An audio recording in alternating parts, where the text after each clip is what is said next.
대비 경제적 효과가 크게 부족하다는 평가에 따라 행사와 조직이 대폭 축소될 것으로 예상됩니다. 포항 자이아파트의 심각한 하자 실태가 큰 논란을 일으키자 포항시가 GS건설 측에 강력한 행정 조치를 취하겠다고 밝혔습니다. 포스코를 상대로 하청 노동자 650여 명이 정규직 전환 요구 집단 소송을 잇따라 제기해 결과에 따라 산업계에 큰 파장이 예상됩니다. 여러분 안녕하십니까? 단체장이 바뀌면서 경주 세계문화엑스포 행사와 기능이 축소되고 조직에도 큰 변화가 예상됩니다. 20년이란 시간이 지나면서 관광객 유치와 예산 대비 경제적 효과가 부족하다는 지적이 작용한 결과입니다. 보도에 김철승 기자입니다. 경주 세계문화엑스포에 변화의 바람이 불고 있습니다. 지역 문화를 창달하고 우리 문화를 세계에 알리는 데 기여했지만 투자한 만큼 경제적 효과가 부족하다는 것입니다. 이철우 도지사는 우선 해외 행사를 축소하는 쪽에 무게를 두고 있습니다. 특히 해외 한 번 나가는데 경비가 최하 300억이 들입니다. 그래서 그것을 신중히 검토 중에 있습니다. 지금까지 3차례 해외 엑스포 행사에 들어간 예산은 300억 원, 수입은 44억 5천만 원에 그쳤습니다. 문화를 단순히 돈으로 따질 수는 없지만 지역 살림살이를 고려할 때 지속하기 어렵다고 판단하고 있습니다. 국내 엑스포도 변화가 불가피합니다. 1998년 첫해 210억 원을 기록한 수입이 4회부터는 100억 원 이하로 해가 갈수록 떨어지고 있습니다. 국내외에서 다양한 전시와 공연을 접한 관람객을 백화점식 행사로는 끌지 못하게 된 것입니다. 문화엑스포를 공동 개최해온 경주시도 지역민의 참여가 적고 정체성이 퇴색된 측면이 있다며 개선하겠다는 입장입니다.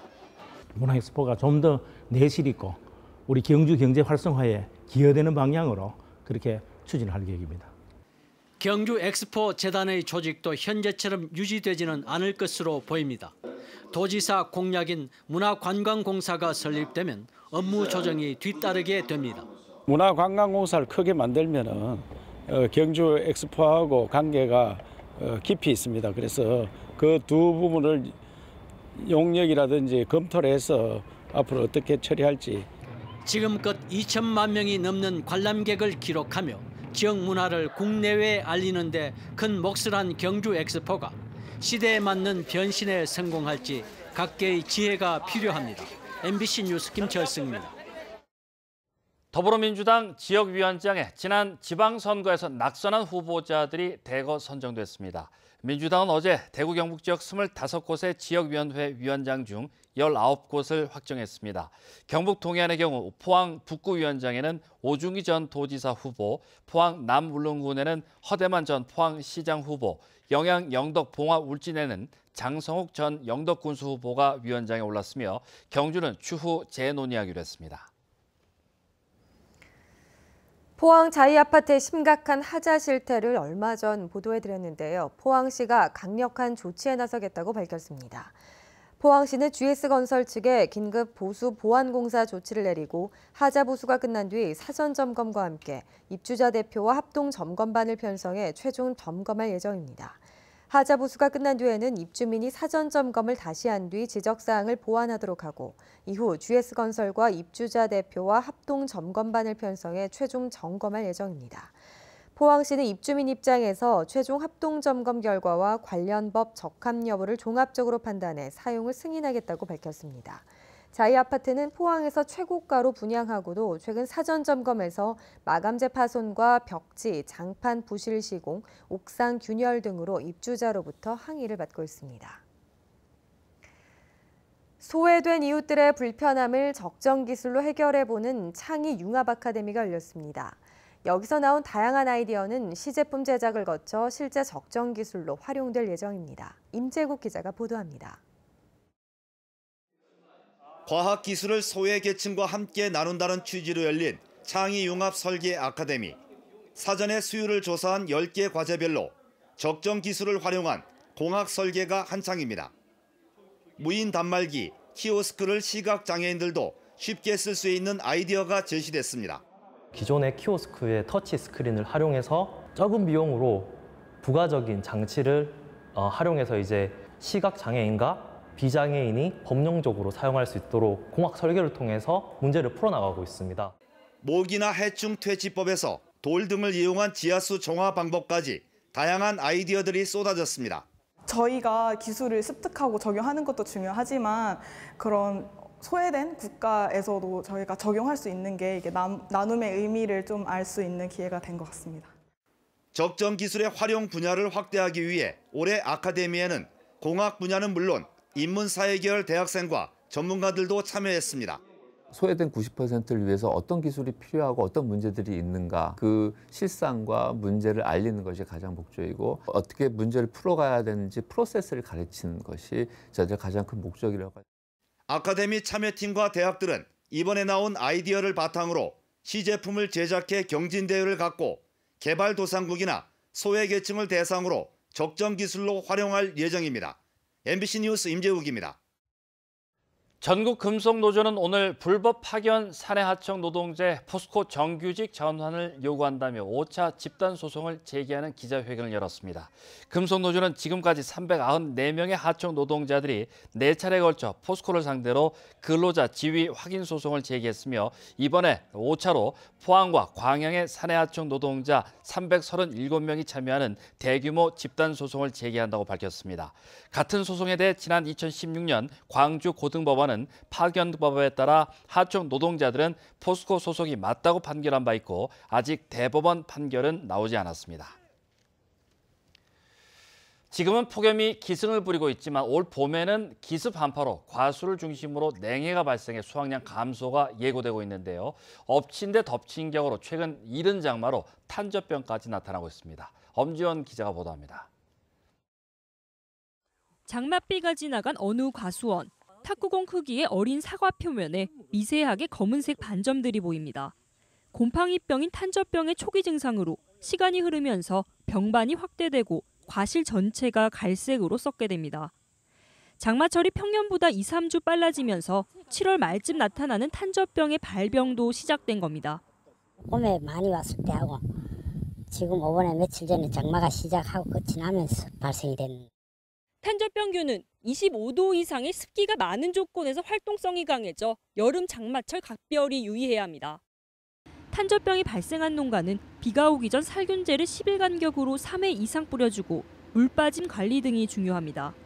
탄저병반이 보이는 과일이 나타나면 철저하게 따내고 그다음에 전용 약제를 꼼꼼하게 살포해 주시는 것이 최고의 예방 방법입니다.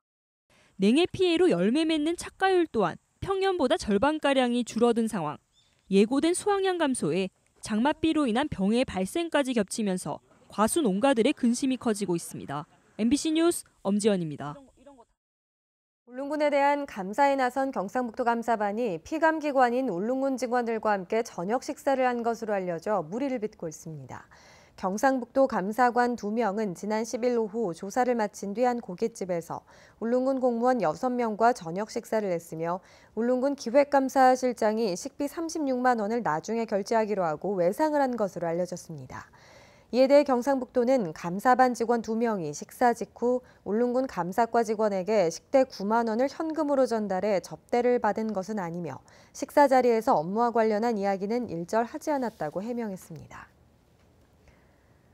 영덕군의회 의장단 선출을 둘러싸고 강석호 의원 측의 입김이 작용했다는 주장이 제기돼 논란을 빚고 있습니다. 하병두 무소속 군의원은 성명서를 내고 의장단은 전적으로 기초의원들의 자율의사로 구성돼야 하지만 지역구 국회의원 보좌진의 일방적 지시로 이루어졌다며 이는 군민의 여망을 배신한 처사라고 비난했습니다. 이에 대해 강석호 의원 보좌관은 하 의원이 결격 사유로 자유한국당 입당이 원천적으로 차단됐다며 근거 없는 허위 사실을 퍼뜨린 데 대해 사과하라고 반박했습니다.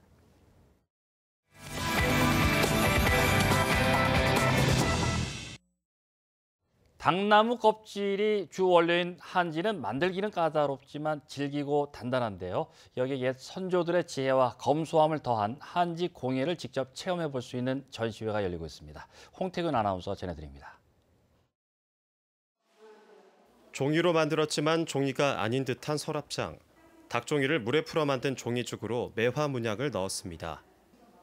다양한 색깔로 염색한 한지를 오리고 붙인 작은 애기장은 멋스럽고 한지를 자르고 꼬고 이어붙여 만든 액자는 무려 8개월이 걸린 작품입니다.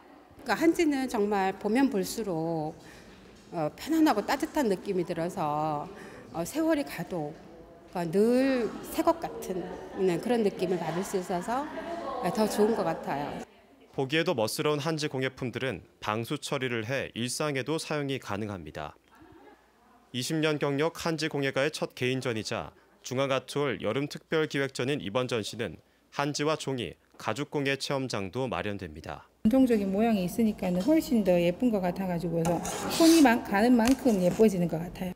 실용의 미와 자연의 미가 어우러진 한지공예 전시와 체험전은 26일까지 이어집니다.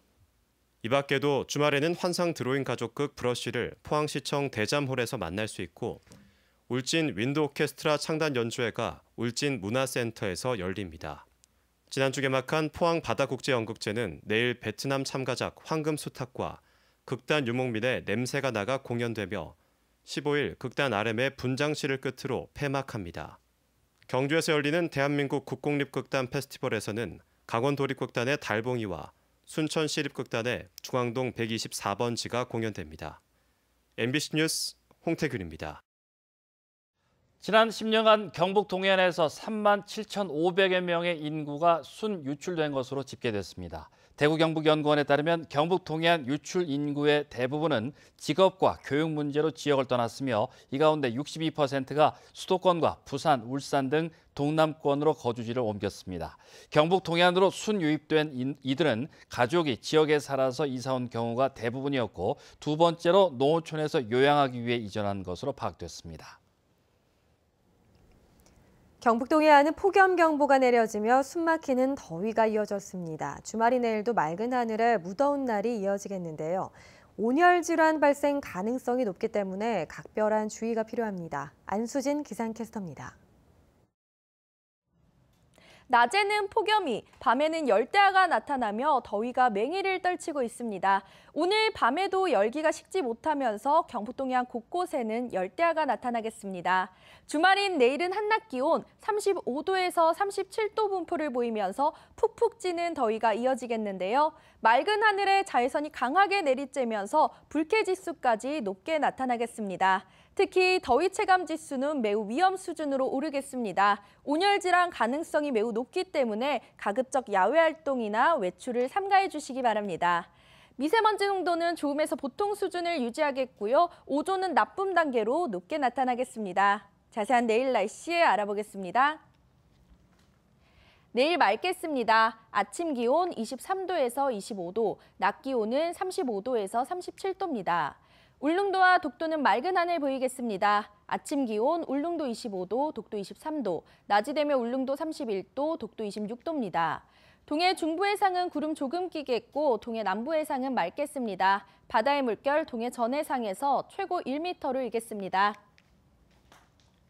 당분간 맑은 하늘은 이어지겠고요. 폭염 수준의 더위는 계속되겠습니다. 날씨였습니다.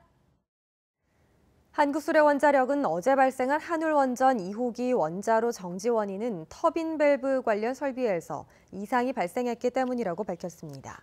한울원전 2호기는 터빈 밸브 시험 가동 중 스푼 분리 제열기에서 과압 보호용 파열판이 비정상적으로 움직였고 증기가 새어나오면서 터빈을 수동 정지시킨 것으로 밝혀졌습니다. 한수원 측은 증기가 일부 터빈 건물 밖으로 분출됐지만 원자로 2차 개통으로 방사선 누출 등의 영향은 없다며 정확한 원인을 조사 중이라고 밝혔습니다. 포항 남부경찰서는 어제 새벽 0시쯤 포항시 오천읍해안 도로에서 만취 상태로 차를 몰다 행인을 쳐 숨지게 한 혐의로 30살 이모 씨를 검거했습니다. 경찰은 사고 직후 탐문 수사 등을 벌여 사고 발생 20분 만에 이 씨를 붙잡았으며 사고 당시 이 씨의 혈중 알코올 농도는 면허 취소에 해당하는 0.101%인 것으로 전해졌습니다. 이에 앞선 11일 오후 6시쯤에는 북구 등량동의 한 20층 아파트에서 소주병이 아파트 내 인도로 떨어져 경찰이 수사에 나섰습니다. 병이 떨어진 곳은 다행히 사람과 차량 등이 없어 인명피해 등은 발생하지 않았습니다. 경상북도는 오늘 서울에서 포항시와 공동으로 기획하고 있는 포항 철강산업 글로벌 경쟁력 강화 사업에 대한 공청회를 가졌습니다. 이 자리에서는 3천억 원을 투자해 고부가 특수강 및 스크랩 자원 순환 기술을 개발해 사업화하고 기존의 대기업 중심의 철강산업 생태계를 탈피해 중소, 중견기업의 자생력을 강화해야 한다는 내용의 경쟁력 강화 방안이 제시됐습니다.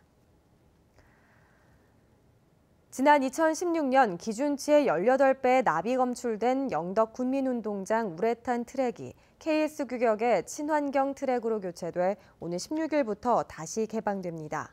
영덕군은 체육진흥기금 5억 원과 군비 5억 원 등 10억 원을 들여 기존 우레탄 트랙을 철거한 뒤 새로 시공했고 내년에는 본부석과 관람석, 화장실 등 편의시설을 정비할 계획입니다. 경북 지역 고용률이 낮아지고 실업률은 증가한 것으로 나타났습니다. 동북지방통계청에 따르면 지난달 경북의 취업자는 144만 6천여 명으로 지난해 같은 기간에 비해 1.6%포인트 하락했습니다. 지난달 경북 실업률은 3.6%로 지난해 같은 기간에 비해 1.1%포인트 상승했고 실업자는 5만 4천여 명입니다. 장마 전선이 물러나고 본격적인 무더위가 시작됨에 따라 경상북도는 폭염 대응 체계 가동에 들어갔습니다. 재난도우미 17,000여 명을 활용해 혼자 사는 노인과 거동 불편자에 대한 건강관리를 실시하는 한편 건설 현장과 대규모 사업장에 대해 무더위 휴식 시간제 운영을 적극 권장하고 있습니다. 또 무더위 쉼터 4,800여 곳을 지정해 시설을 개선하고 냉방비 등을 지원합니다. 7월 13일 금요일 포항 MBC 뉴스데스크 마치겠습니다. 시청해주신 여러분 고맙습니다.